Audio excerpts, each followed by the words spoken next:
اب یہ توبہ نے ارادہ، توبہ کے بعد کیا وہ رستہ ہے جو بچا کے لے کر، تو قرآن مجید نے سورہ نساء کے توبہ کرنے والوں کی بابت ارشاد، توبہ کرنے کے بعد کیا خالی توبہ توبہ پکار لے شب قدر کی رات آنسو بہا لینے سے اور اللہ کی بارگاہ میں دو نفل ادا، تو قرآن مجید نے یہاں توبہ کا ذکر فرمایا، اگرچہ پیچھے جو آیات ہیں اس میں تذکرہ منافق جہنم کے سب سے لے طبقے گے، لیکن فرمایا اگر وہ توبہ، تو توبہ کے بعد کیا کریں؟ فرمایا الا الذین تابوا، مگر وہ لوگ جو توبہ کر لیں، وَأَصْلَحُوا، درست کریں، اصلاح، اور کیسے کریں؟ وَاعْتَصَمُوا اللَّهَ، اللہ کی رسی کو تھام لیں، اللہ کے ساتھ جڑ جائیں، رب رسول سے رشتہ مضبوط کر لیں، اور اس مضبوطی کا رنگ کیا ہوگا؟ فرمایا وَأَخْلَصُوا دِينَهُمْ لِلَّهِ، اپنا دین خالص اللہ کے لیے، اس میں لوگوں کو، دنیا داروں کو راضی، وَأَخْلَصُوا، خالص کر لے اپنا دین، کس کے لیے؟ للہ، اللہ کے لیے اپنا دین خالص کر لیں۔ یہ شرائط بتائی جا رہی ہیں، توبہ کے بعد کی زندگی بتائی، ایک توبہ کریں، پھر اپنی اصلاح کریں، اپنی تربیت کریں، اپنے اندر سے کمزوریاں دور کریں، وَاعْتَصَمُوا بِاللَّهِ، اللہ کی رسی کو تھام لیں، اور پھر ارشاد فرمایا کہ وَأَخْلَصُوا، اپنا خالص کریں، جو بھی کام کریں، تھوڑا کریں، زیادہ کریں، کثیر، محض رضا الہی کے لیے، اس میں یہ دنیا داری کا شائبہ نہ ہو۔ میں کیسے آپ بہت ساری محفل مجالس بھی اپنا نام، بہت سارے کاموں سے مقصود یہ ہوتا ہے کہ چلو اس طرح نہیں تو اس طرح ہی میرا قد اونچا ہو جائے گا۔ وَأَخْلَصُوا دِينَهُمْ لِلَّهِ، خالص ہو جاؤ۔ نبی کریم صلی اللہ تعالی علیہ وسلم نے فرمایا تو مخلص ہو جا، تیرا تھوڑا عمل ہی تجھے کفایت کر، تھوڑا عمل ہی زیادہ ہو جائے گا، اللہ تعالیٰ فضل کر دے گا، پر شرط یہ ہے کہ تو مخلص ہو، خالص ہو جا۔ فرمایا جب یہ چیزیں تیرے ہو جائیں گی فَأُولَٰئِکَ مَعَ الْمُقْرَبِینَ، تو پھر اللہ تعالیٰ ہی نے، میں کہہ چکا ہوں بات تو چھ منافق نہیں ہے، لیکن یہاں صوفیاء نے باریک نکتہ بیان کیا۔ فرمایا جب تو توبہ کرے گا، جب اصلاح کرے گا، جب تو اللہ کی رسی میں سے تھام لے گا، جب تو اللہ کے لیے خالص کر لے گا، پھر اللہ تجھے اپنے کامل بندوں میں شامل فرما لے، پھر تو کاملین میں آ جائے گا۔ مومن جو کامل ہوتے ہیں ان کی صفوں میں اللہ تجھے کھڑا کرے گا۔ وَسَوْفَ يُؤْتِ اللَّهُ الْمُؤْمِنِينَ أَجْرًا عَظِيمًا، فرمایا ان قریب اللہ مومنوں کو بڑا ہی اجر عطا فرمانے والا، جن بندوں میں تمہیں شامل کیا جائے گا ان قریب تم دیکھو گے اللہ انہیں بڑا اجر عطا کرنے والا ہے۔ پہلی آیت ہے، دل میں ہو دھڑکن، دل مردہ نہ ہو، ضمیر زندہ ہو۔ تو یہ جو اگلی آیت ہے نا قرآن مجید کی، سورہ نساء کی اور 5ویں پارے کی آخری آیت، یہ عجیب اللہ کے انداز کریمانہ کا پتہ دیتی ہے۔ یہ بڑے انوکھے انداز میں بندہ مومن سے خطاب کرتی، یہ بڑے انوکھے انداز سے کافر کو، منافق کو بھی سمجھاتی، یہ کس طرح کھول کر ایک نیا رنگ قرآن مجید اپنے پڑھنے، سننے، سمجھنے والوں کے دلوں میں پیدا کرتا ہے۔ اللہ کریم نے ارشاد فرمایا ما یفعل اللہ بعذابکم، فرمایا اللہ تمہیں عذاب دے کے اوہو قربان جائے، مالک چاہتا نہیں کہ تمہیں، اللہ تمہیں عذاب دے کے کیا کرے گا؟ ان شکرتم و آمنتم، اگر تم شکر ادا کرو اور ایمان لے، اگر تم شکر گزار بندے بن جاؤ، مومن بندے بن جاؤ، تو اللہ تمہیں عذاب دے کے کیا کرے گا؟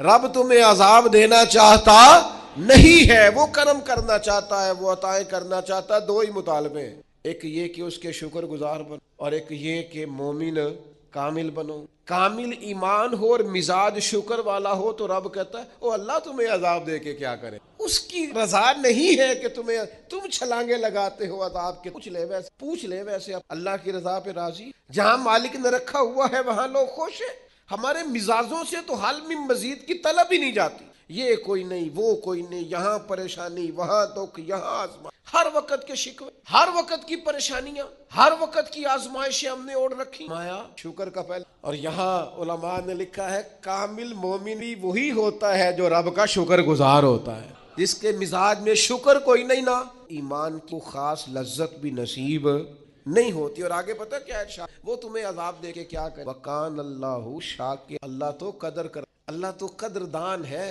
اللہ تعالیٰ تو صلہ دینے والا ہے، اور علیمہ وہ جاننے والا ہے تمہارے دلوں میں کیا ہے۔ تم اگر شکر کر لو، تم اگر ایمان لے آؤ، تو اللہ تمہیں عذاب دے کے، ہمارا پتہ مزاج کیا ہے، ہماری طریقے سے نہ مزاجوں میں نہ ایک بات نے، نہ ہمیں دکھ ہے کیا، تیری مرضی اور ہے، جب تیری اور رب کی مرضی ایک ہو جائے پھر دکھ ہوتا ہی کوئی نہیں، پھر سکھ ہی سکھ ہے۔ جہاں رب رکھے تو شکر گزار ہو جا تو سکھی ہے، دکھ یہ ہے کہ تو کہتا ہے جو اللہ نے کیا ہے شاید معاذ اللہ وہ ٹھیک یہ ہونا چاہیے تھا. تو یاد رکھنے کی بات ہے, سمجھ لیں اس کو.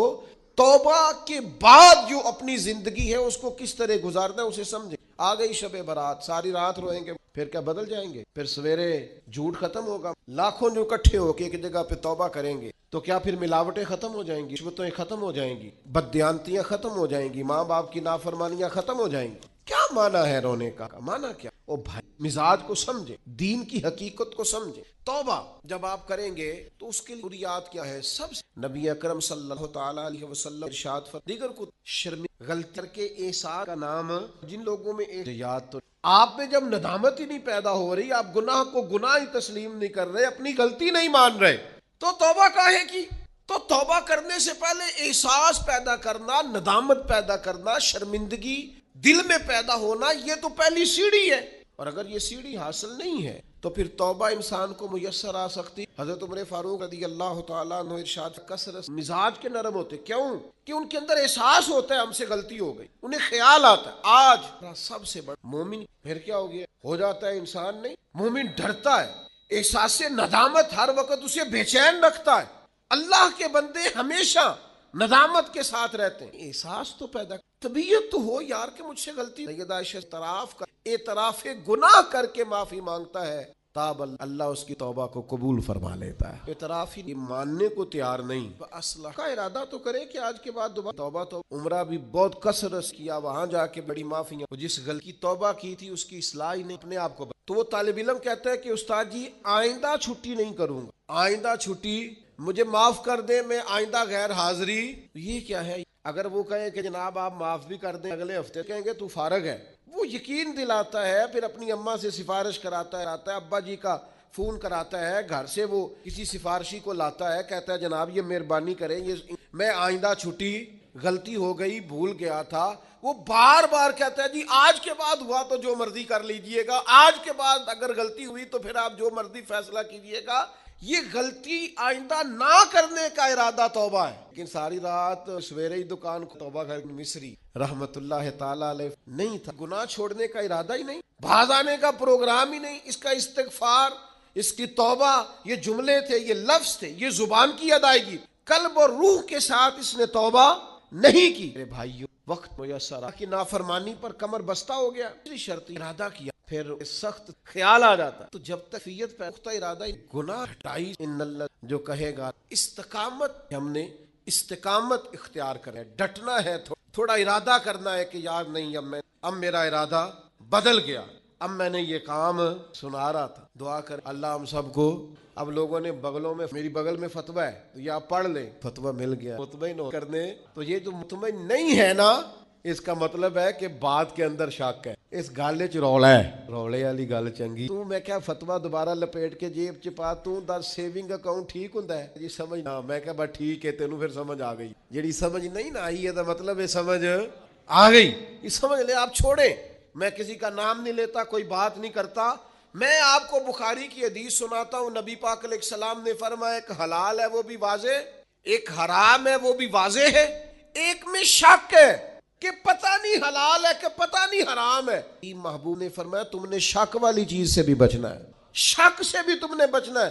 اس لیے کہ مسلمان طیب اور طاہر کا قائل ہوتا ہے, وہ پاکیزہ مزاج ہوتا ہے, پاکیزگی کا قائل ہوتا ہے. بھائیو یہ بچیں, یہ جسے حرام اتنا نقصان کرتا ہے, ان کا اللہ سے لقمہ حرام سے پوری پرہیز, پوری زہر کی طرح اس سے, تیزاب کی طرح اس سے بچ, تب جا کے کچھ آگے بڑھے. توبہ سچی, اخلاص والی, سنورنے والی, استقامت والی عمل نہیں کرنا. آدھی 100% کوئی منع کر, اشاروں سے ہم نے پکے ہوئے کہ ڈٹیں. حوال کی اصلاح ڈاکٹر ضرور کرنا. یہ کیوں بتاتے ہیں؟ اگر آپ کو ساری چیزیں چھوڑ دیں گے, جسم کی دودھ نہیں رہے, آپ کو وہ چھوڑنی ہے جو نقصان دیتی, لیکن وہ کھانی ہے وہ طاقت ور کر. اصلاح احوال کا معنی یہ ہے کہ یہ گناہ چھوڑ دیں. دن میں قرآن میں استغفار, پاک, غریب کی مدد کر, ماں باپ کی جو آپ کے ذمہ حقوق العباد ہے ان کو صحیح کر کے ادا کریں, اپنی زندگی کے اندر بہتر تبدیلیاں لائیں, اپنے آپ کو بدلیں. اور نوجوانوں سے کہوں گا سونا ذرا آرام پسند. اصلاح احوال کے لیے ضروری ہے کہ ہم تھوڑی سی نا لذات کو ایک ایک کر کے کم کرنا شروع, تاکہ پھر میرے توبہ کے لازمی، اور جب میں جاگ بھی توفیق سے وقت نفس یہ شابہ چاروں جب جال بھی یہ کیا ہے جڑنا ہے درست توفیق دے۔